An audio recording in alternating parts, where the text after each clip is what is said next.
یہ ایک ہی آیت میں دونوں چیزیں آ گئیں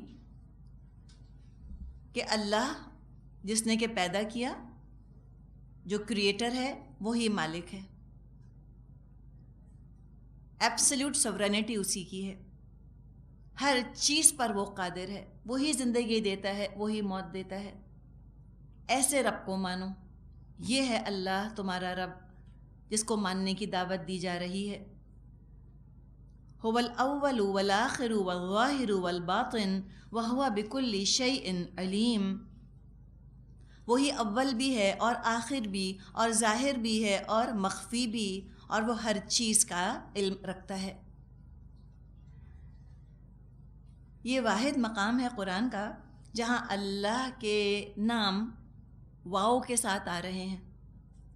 عام طور پہ آپ دیکھیں اللہ کے نام جوڑوں کی شکل میں آتے ہیں، جیسے ہم نے آیت نمبر 1 کے اختتام پہ پڑھا، العزیز الحکیم، السمیع البصیر، یہ جوڑے آتے ہیں نا اللہ کے ناموں کے، لیکن واؤ کے ساتھ آپ کو نہیں ملیں گے۔ یہ واحد مقام ہے، اول والآخر والظاہر والباطن، اللہ کے نام آ رہے ہیں واؤ کے ساتھ، اس لیے کہ بیک وقت اللہ تعالیٰ عزیز حکیم یہ سب کچھ تو ہے سائملٹینیسلی، لیکن اول اور آخر وہ بیک وقت تو نہیں ہو سکتا۔ ایک اول تھا جب کائنات شروع ہوئی تو کائنات کا اول بھی اللہ ہی، اور جب کائنات کا اختتام ہوگا تو آخر بھی اللہ ہی ہوگا۔ جب کچھ نہیں تھا تب بھی اللہ تھا، جب کچھ نہیں ہوگا تب بھی اللہ ہوگا۔ قرآن میں ہم نے پڑھا ہے کل شیء ہالک الا وجہہ، ہر چیز فانی ہے اللہ کی ذات کے سوا۔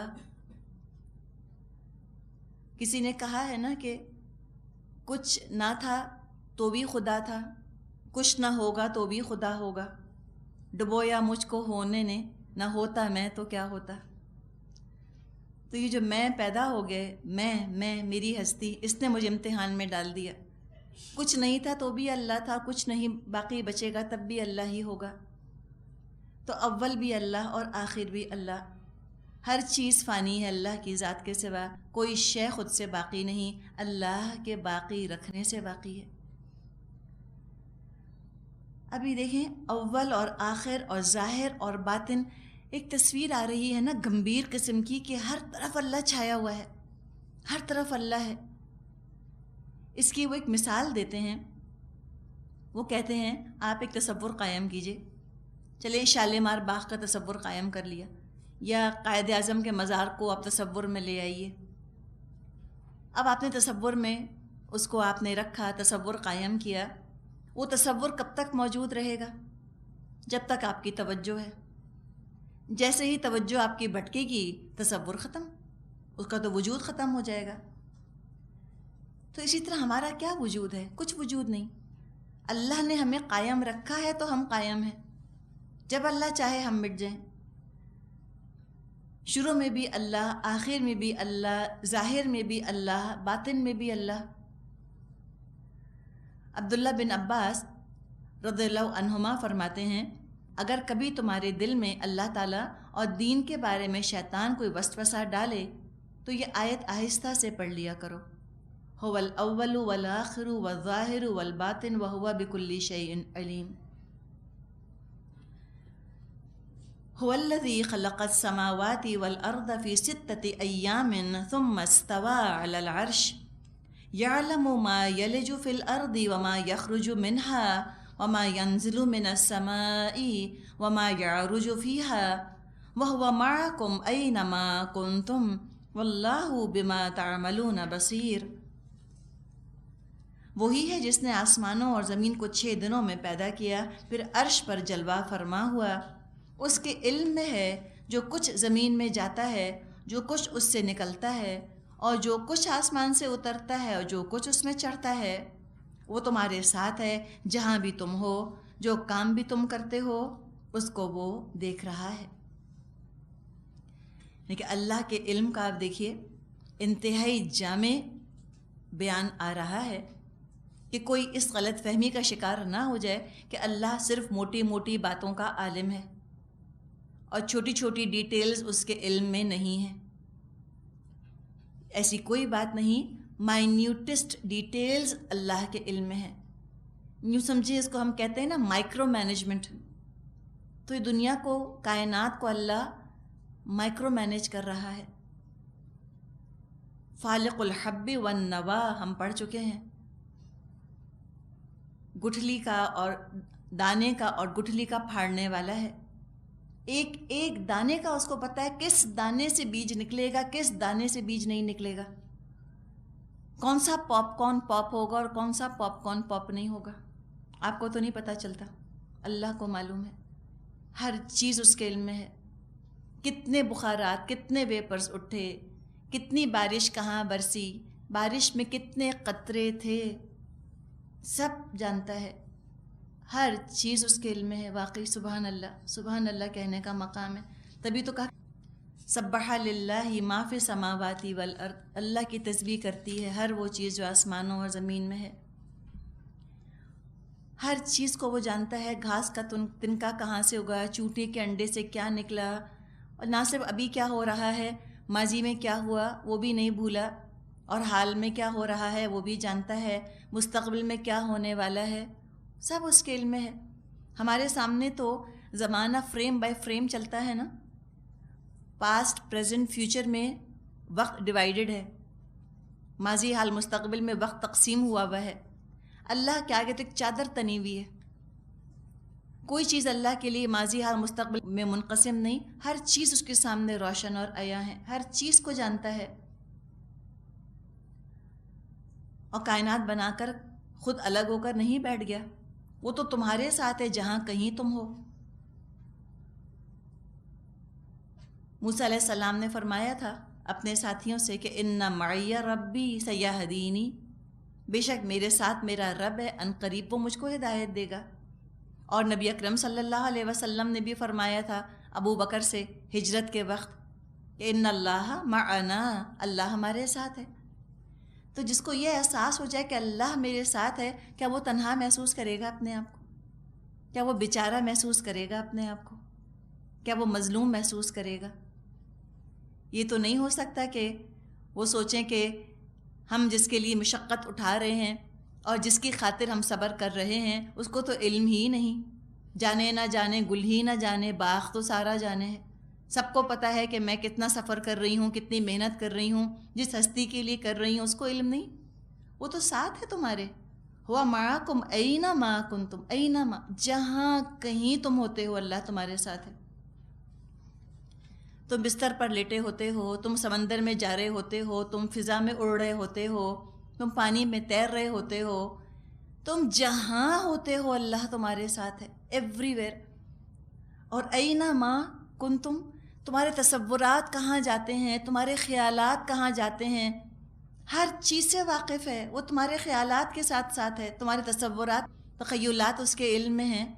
تم خواب میں کدھر جاتے ہو، تم کیا خواب دیکھتے ہو، سب جانتا ہے. ہوا معکم، ہر جگہ تمہارے ساتھ ہے. تمہاری نیت کہاں جا رہی ہے، بھٹک رہی ہے یا ہدایت پر ہے، اللہ جانتا ہے. تم نے ارادہ کیا کیا، تم کیا کرنا چاہتے ہو کل، اللہ جانتا ہے. ہوا معکم، وہ تمہارے ساتھ ہے. اینا ما کنتم، جہاں کہیں تم ہوگے، کہیں نہیں چھپ سکتے. علی رضی اللہ عنہ نے فرمایا تھا کہ گناہ کرنا ہے تو وہاں جا کر گناہ کر جہاں اللہ نہ دیکھ سکتا ہو. اللہ دیکھ رہا ہے اور بندہ گناہ کرے، شرم نہیں آتی؟ اللہ کے سامنے، اللہ کے سامنے اس کی نافرمانی کرنا، اسے ٹکر لینا. اپنی آنکھوں سے ہمیں نظر نہیں آتا اللہ، ہم سمجھتے کہ اللہ بھی ہمیں نہیں دیکھ رہا. یہ حال ہے ہماری غفلت کا. ہم اللہ سے غافل ہوتے ہیں، اللہ تو غافل نہیں. اگر اللہ ہم سے غافل ہو ہم تو زندہ نہیں رہ سکتے. تو فرمائے وہ تمہارے ساتھ ہے جہاں کہیں تم ہو. بس اللہ سے دعا کریں کہ ہم اللہ کے آگے شرمندہ نہ ہوں. یہی تقویٰ ہے نا، یہ احساس کہ اللہ مجھے دیکھ رہا ہے. یہ احساس انسان کو انسانیت کے مقام پر رکھتا ہے، حالت اسلام میں رکھتا ہے. ہمارا مقام ہے بندگی کا مقام. مقام بندگی پہ رہی اس وقت سکتا ہے انسان جب کہ وہ جانے کہ میرا مالک مجھے ہر دم دیکھ رہا ہے. تبھی وہ صحیح غلامی کی کیفیت میں رہے گا. ذہنی طور پہ، جسمانی طور پہ اس کے اعضاء جھکے رہیں گے اللہ کے آگے. یہ احساس کہ میرا رب مجھے دیکھ رہا ہے. میں انڈگنیفائڈ بیہیویئر کا مظاہرہ نہیں کر سکتی. اللہ نے مجھے اتنا اچھا بنایا تو مجھے تو اپنے مقام پر قائم رہنا ہے. اور دیکھ رہا ہے اللہ جو کچھ تم کرتے ہو، بما تعملون، جو تم عمل کرتے ہو اللہ تمہیں دیکھ رہا ہے. کسی اور کو پکارنے کی کیا ضرورت ہے بتاؤ، جب وہ تمہارے ساتھ ہے. تم اللہ کو چھوڑ کے تم کسی اور کو پکارتے ہو. کفران نعمت نہیں کہ موجود کو چھوڑ کر کسی اور کو پکارا جائے. جو جاگ رہا ہے، لا تاخذہ سنۃ ولا نوم، اس کو چھوڑ کر تم قبر میں سوئے ہوئے لوگوں کو پکارو جا کر. تمہیں تو کہیں جانے کی ضرورت نہیں اللہ کو پکارنے کی. اللہ سے دعا مانگنی ہے، بیچ رات میں نیند سے تمہاری آنکھ کھل گئی ہے، لیٹے لیٹے پکار لو. ہر زبان سمجھتا ہے، ہونٹ بھی نہ ہلاؤ تب بھی سنتا ہے. ہر وقت تمہارے ساتھ ہے. تم سوتے ہو اللہ تو نہیں سو رہا، وہ تو جاگ رہا ہے، تمہارا خیال رکھتا ہے، تمہیں کروٹیں بدلواتا ہے، تمہیں خواب دکھاتا ہے. تم بیمار ہو کر کوما میں چلے جاتے ہو تو وہ تمہارا انتظام کرتا ہے. تمہاری غذا بہرحال تم تک پہنچ جاتی ہے. ایسا مہربان، ایسا تمہارا ساتھی، تو کتنے بدقسمت جو اللہ کو ولی نہ بنانا چاہیں اور یہ اللہ کا در چھوڑ کر ادھر ادھر بھٹکیں. جو سن رہا ہے، جو حاضر ہے، جو موجود ہے، اس کو نہیں سناتے، اور جو غیر حاضر ہے، غیر موجود ہے، جو مردہ ہو چکا ہے، اس سے حاجتیں بیان کرتے ہیں جا جا کر. فرمایا یہ تو اس کے علم کا عالم ہے، ہر جگہ وہ تمہارے ساتھ ہے. اور طاقت اقتدار کا کیا حال ہے؟ لَهُ مُلْكُ السَّمَاوَاتِ وَالْأَرْضِ وَإِلَى اللَّهِ تُرْجَعُ الْأُمُورُ يُولِجُ اللَّيْلَ فِي النَّهَارِ وَيُولِجُ النَّهَارَ فِي اللَّيْلِ وَهُوَ عَلِيمٌ بِذَاتِ الصُّدُورِ. وہی زمین اور آسمانوں کی بادشاہی کا مالک ہے اور تمام معاملات فیصلے کے لیے اسی کی طرف رجوع کیے جاتے ہیں. وہی رات کو دن میں اور دن کو رات میں داخل کرتا ہے اور دلوں کے چھپے ہوئے راز تک جانتا ہے. ان سب چیزوں میں مومن کے لیے تو بڑی تقویت ہے، بڑی تسلی ہے، فاجر کے لیے دھمکی ہے. ایک تو یہ کہ بادشاہی اس کی ہے، ہر چیز اس کے اختیار میں ہے، تمام خزانے اس کے پاس، جو چاہے جس کو جتنا چاہے دے، اور تمام معاملات اسی کی طرف رجوع کرتے ہیں. اس کے اذن، اس کی اجازت کے بغیر پتا ہل نہیں سکتا، پتا گر نہیں سکتا. تم تو بہت بڑی چیز ہو اے انسانوں. اور وہ تو رات اور دن کا مالک ہے، دن رات کا الٹ پھیر سب اس کے کرنے سے ہوتا ہے. اور وہ تو تمہارے دلوں کے چھپے بھید بھی جانتا ہے. نیکی کا ارادہ بھی کیا، اچھے کام کی نیت کی، لکھ لیا گیا کہ تم نے اچھا کام کرنے کی نیت کی. ریسورسز کی کمی ہے، وہ کام نہیں ہو سکا، تو بھی اس کام کا اجر اللہ تعالیٰ دے گا. ایسا اجر دے گا جیسے کر لیا وہ کام. اور دیکھنے میں چاہے کتنے بڑے بڑے کام کوئی کر گزرا ہو، لیکن دل میں خرابی ہے، نیت ہے، اللہ اکبر نہیں ہے، انا اکبر ہے. میں بڑا اگر ہوں اپنے دل کے اندر تو اللہ کی نظر میں کوئی وقت نہیں. علیم بذات الصدور، وہ تو ٹٹول لیتا ہے سینوں کے اندر کیا ہو رہا ہے. تو یہاں تک آپ دیکھیے کہ اللہ کی ذات و صفات کے بارے میں جو جو ٹھوکریں، جو جو گمراہیاں لوگوں کو لاحق ہوئیں، جو جو ٹھوکریں لوگوں نے کھائیں، سب کا ازالہ ہو گیا. چاہے ارسطو کا فلسفہ ہو یا افلاطون کا فلسفہ ہو. یہ جو مختلف فلسفیز تھیں گریک فلاسفرز کی، ان میں سے کچھ کو صوفیہ کے اندر، صوفیز، ان میں بڑی مقبولیت حاصل ہوئی. گریک فلاسفرز جو تھے ان کا کہنا یہ تھا کہ اللہ تعالیٰ میکرو مینیج کرتا ہے دنیا کو، مائکرو مینیج نہیں کرتا. یعنی بڑی بڑی باتیں تو اللہ کے علم میں ہیں، کہ مطلب یہ ہے کہ اللہ کو یہ تو پتہ ہے کہ کائنات میں ایک پلانٹ اس کا نام ہے ارتھ. اب اللہ کو یہ نہیں پتہ کہ اس پلانٹ کے اوپر جو ہے وہ کوئی ہما نام کی ہستی بھی رہتی ہے 2007 میں. کہتے یہ نہیں پتہ، اللہ کو جزیات کا نہیں پتہ، وہ کلیات کا عالم ہے، جزیات کا عالم نہیں. چلیں بہت سے بہت یہ پتہ ہوگا کہ اچھا ایشیا کانٹیننٹ ہے، کوئی اس میں کوئی پاکستان نام کا ملک ہے. اب پاکستان میں کون کون رہتا ہے وہ نہیں پتہ اللہ کو، اور اس کے دل میں کیا گزر رہی، دل میں کیا خیالات اٹھ رہے ہیں یا وہ کیا چاہتا ہے، اس سے اللہ کا کوئی مطلب نہیں. اللہ نہیں جانتا ان باتوں کو. تو کتنا غلط اندازہ لگایا انہوں نے اللہ کی قدرت کا. تو تمام غلط فہمیاں جو ہیں وہ یہاں پر دور کر دی گئی ہیں. اب یہ تمام باتیں بیان کر کے اصل بات ہے جو کہ کہی جا رہی ہے، اور وہ بات یہ ہے کہ تم ایمان لاؤ اللہ پر اور اللہ کے رسول پر۔ سبحانک اللہم و بحمدک نشہد ان لا الہ الا انت نستغفرک و نتوب الیک۔ السلام علیکم ورحمۃ اللہ وبرکاتہ۔ نحمدہ ونصلی علی رسولہ الکریم، اما بعد فاعوذ باللہ من الشیطان الرجیم، بسم اللہ الرحمن الرحیم۔ رب اشرح لی صدری ویسر لی امری واحلل عقدۃ من لسانی یفقہوا قولی۔ سورۃ الحدید آیت نمبر 7۔ آیت نمبر 7 شروع کرنے سے پہلے ذرا سا ہم آیت نمبر 6 تک کا مضمون اپنے ذہنوں میں تازہ کر لیں۔ آیت نمبر 6 تک اللہ تعالیٰ کی ذات اور صفات کا تعارف کروایا گیا، اس کی عظمت، اس کی جلالت، اس کے علم، اس کی قدرت، اس کی حکمت، اس کا یدبر الامر ہونا، ان تمام چیزوں کا احساس لوگوں کو دلایا گیا کہ یہ ہے اللہ۔ اور اب تقاضا آ رہا ہے کہ اب تم نے مان لیا تو اب ماننے کا تم حق ادا کرو۔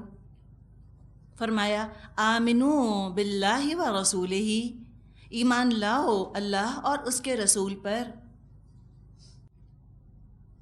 بعض لوگوں نے ایمان لاؤ کے بجائے ترجمہ کیا ہے ایمان رکھو اللہ اور اس کے رسول پر، کیونکہ یہاں سارا خطاب مسلمانوں سے ہے، اور مسلمان تو ایمان کے دعوے دار ہوتے ہیں، تبھی تو مسلمان ہوتے ہیں۔ تو وہ تو جو قانونی درجے پر ہیں اس وقت، اقرار باللسان کے درجے پر ہیں، جنہوں نے زبانوں سے کہہ دیا ہے لا الہ الا اللہ محمد رسول اللہ، اب ان کو اگلے درجے کی دعوت دی جا رہی ہے کہ تم نے زبان سے اقرار کر لیا ہے، اقرار باللسان، اب دوسرے درجے پر آ جاؤ، تصدیق بالقلب کے درجے پر آؤ۔ تمہارا دل بھی گواہی دے کہ ہاں اللہ ایک ہے، محض یہ مان لینا کہ اللہ ایک ہے، ٹھیک ہے، زبان سے اقرار کر لیا، ٹھیک ہے، اس کی موجودگی پر، اس کے ایگزسٹنس پر دل نے گواہی بھی دے دی، تصدیق بالقلب کہ اللہ خالق ہے، اس کے ایگزسٹنس کو اکنالج کر لیا۔ تو اکنالج تو کر لیا، اقرار تو کر لیا، لیکن صرف اقرار کر لینے سے کسی کے عمل پر کوئی فرق نہ پڑے گا۔ عمل پر جو چیز اثر ڈالتی ہے وہ کلمے کا دوسرا حصہ ہے محمد الرسول اللہ، رسول پر ایمان۔ مانو کہ نبی اکرم صلی اللہ علیہ وسلم اللہ کے رسول ہیں، تم مانو کہ اللہ ہے، اور تم مانو کہ نبی اکرم صلی اللہ علیہ وسلم اللہ کے رسول ہیں، اور تم اللہ اور اللہ کے رسول کی بات مانو۔ اور اللہ کی بات کیسے ہم مانیں گے؟ رسول ہی کے ذریعے سے۔ رسول ہی کے ذریعے اللہ اپنی پہچان کرواتا ہے، اپنی پسند ناپسند بتاتا ہے۔ تو کلمہ پڑھ کر ایمان لے آئے ہو اے مسلمانوں، اب حقیقی درجے کا ایمان حاصل کرو، دل کی گہرائیوں سے ایمان رکھو۔ تو زبانی اقرار کے بعد جو پہلی ذمہ داری آتی ہے اس کا ذکر کیا گیا، ایمان رکھو، رکھو ایمان۔ اسلام سے پہلے، اسلام کے بعد ہو سکتا ہے عمل میں کوئی تبدیلی نہ آئی ہو، لیکن ایمان سے پہلے، ایمان کے بعد تو دنیا ایک جیسی نہیں رہ سکتی، زمین آسمان کا فرق واقع ہو جاتا ہے۔ اب دوسرا تقاضا، وَأَنفِقُوا مِمَّا جَعَلَكُمْ وَأَنفِقُوا مِمَّا جَعَلَكُمْ مُسْتَخْلَفِينَ فِيهِ، اور خرچ کرو ان چیزوں میں سے جن پر اس نے تم کو خلیفہ مقرر کیا ہے۔ یہ دوسرا تقاضا ایمان لانے کا، خرچ کرو۔ انفقو، اس کا مادہ نون فا قاف ہے۔ نون فا قاف کے مادے سے قرآن کی دو اہم اصطلاحات بنتی ہیں، دو بڑی امپورٹنٹ ٹرمینالوجیز ہیں جو کہ اس سے بنی ہیں۔ ایک ہے نفاق اور دوسرا انفاق۔ نفاق اور انفاق میں بڑا گہرا تعلق ہے، یہ آپس میں کنیکٹڈ ہیں، اور سورہ حدید کے سمجھیں کہ یہ کی ورڈز ہیں۔ اس لفظ کو ہم سمجھنے کی کوشش کرتے ہیں. نون فا قاف کے مادے سے جو بنے ہیں. عربی میں کہا جاتا ہے نفقت الدراہم، درہم ختم ہو گئے. نفقت الدراہم، دراہم ختم ہو گئے. یا نفق الفرس، گھوڑا مر گیا، ختم ہو گیا. اسی سے لفظ انفاق بنا ہے. انفاق کس طرح خرچ کرنا؟ خرچ کرنے میں بھی معمولی سا خرچ نہیں ہے. لگا دینا، کھپا دینا، صرف کر دینا، خرچ کر دینا، ختم کر دینا، یہ ہے انفاق. اور ترجمے کے اندر اس کی خوبصورتی ابھر کر سامنے آتی نہیں. ہم کہہ دیتے ہیں خرچ کرو، لیکن انفاق انفقو، لگا دو، کھپا دو، ختم کر دو، صرف کر دو، یہ اس کا مطلب ہے.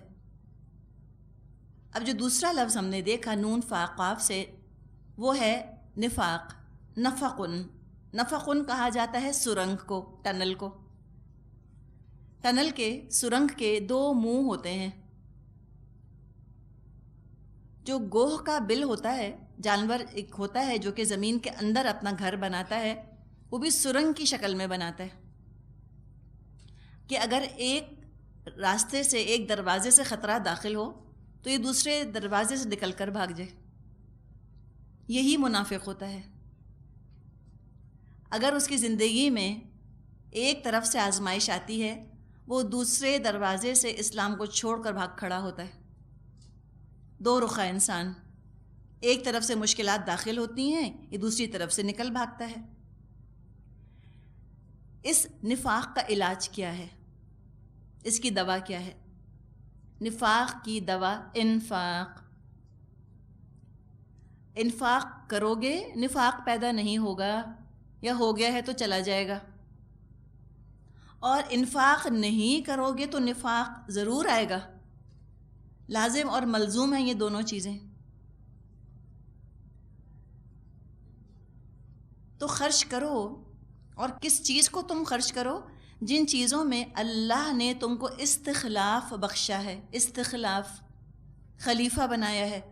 تم اس لیے خرچ نہیں کرتے، تم کہتے ہو میرا پیسہ، میرا مال، میری چیز.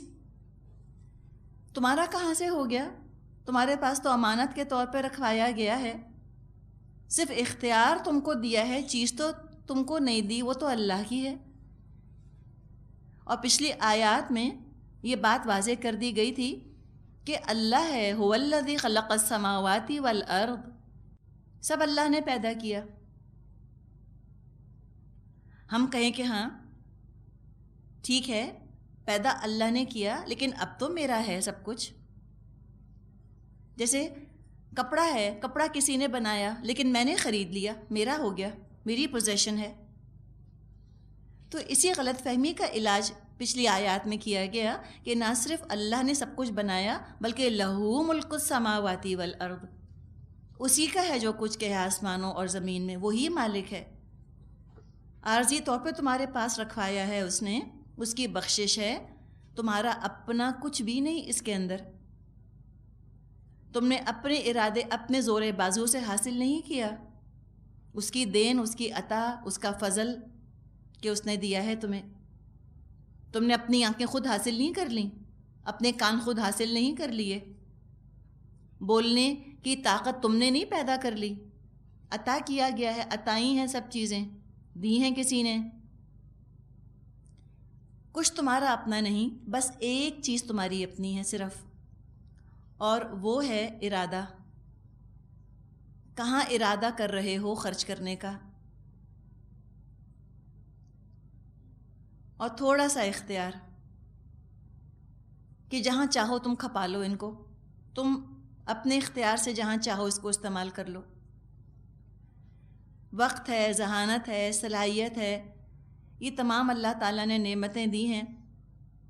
ہماری نظر میں جس چیز کی سب سے زیادہ اہمیت ہوگی وہی انسان ان سب چیزوں کو انویسٹ کر دے گا.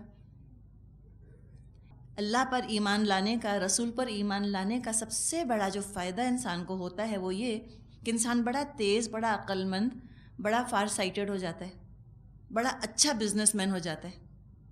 اپنی تمام صلاحیتوں کو وہ ہائیسٹ بڈر کے ہاتھوں بیچتا ہے. جو سب سے زیادہ دام لگا رہا ہے دنیا کے بازار میں، ان کے ہاتھوں اپنا سودا کرتا ہے، اللہ اور رسول کے نام پر ان کی خاطر خرچ کرتا ہے۔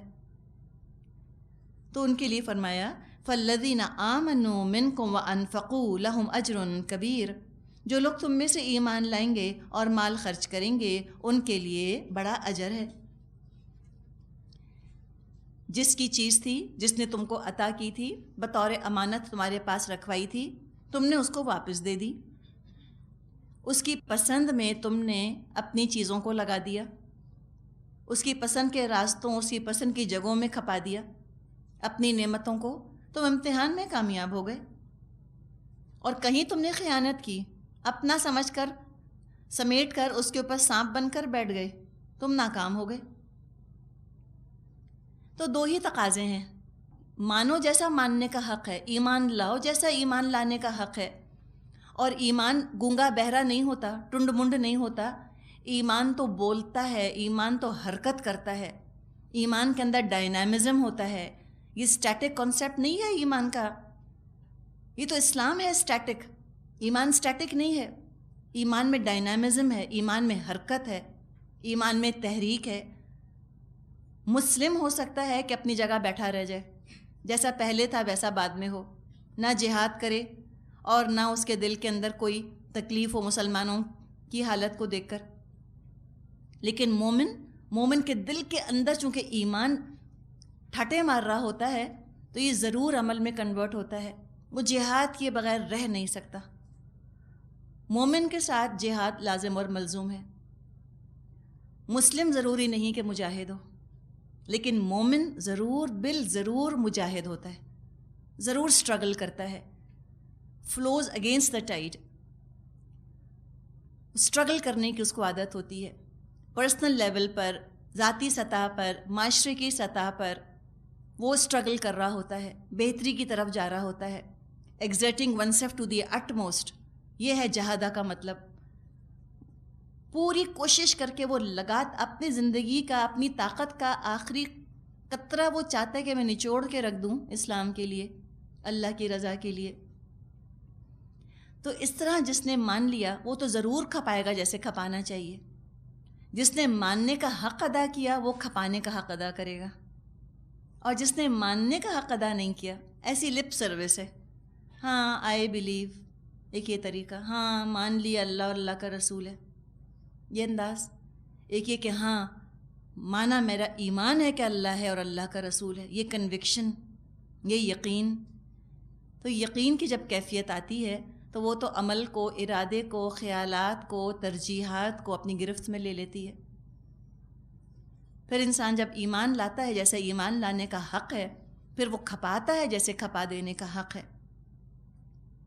کسی نے کہا ہے کہ جان دی ہوئی اسی کی تھی، حق تو یہ ہے کہ حق ادا نہ ہوا، لگا دیا اور کھپا دیا تو کیا ہوا، اللہ ہی نے تو دیا تھا، تم اللہ ہی کے لیے اپنے آپ کو لگا رہے ہو، کھپا رہے ہو، تو لگا دو، کھپا دو جیسے لگانے کا حق ہے۔ انفقو،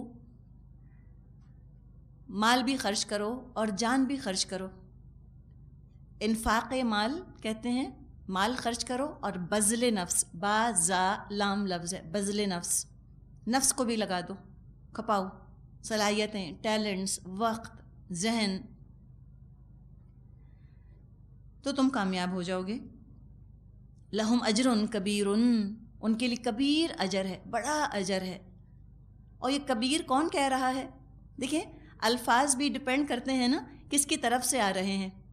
ایک فقیر ہے، ایک فقیر کہتا ہے میرے پاس بہت پیسہ ہے، کتنا ہوگا؟ 100، 200، 500، 1000، 5000، 10,000، 1,00,000، بہت ہوگا نا اس کے لیے۔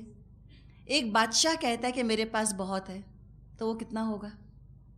ہم کیا اندازہ کر سکتے ہیں بادشاہ کے بہت ہونے کا؟ تو یہ اللہ فرما رہا ہے اجرن کبیرن، بہت بڑا اجر ہے، تو سوچیں کتنا بڑا ہوگا۔ ہماری تو سوچ بھی وہاں نہ پہنچے گی جہاں پہ اللہ کی ادنا سے ادنا دین شروع ہوتی ہے۔ ہمارا دماغ تو تول بھی نہیں سکتا اللہ کی دین کو، چھوٹا سا دماغ ہے ہمارا، تولا ماشا تولنے والا، تو یہ ٹنوں کا وزن کیسے تول سکتا ہے؟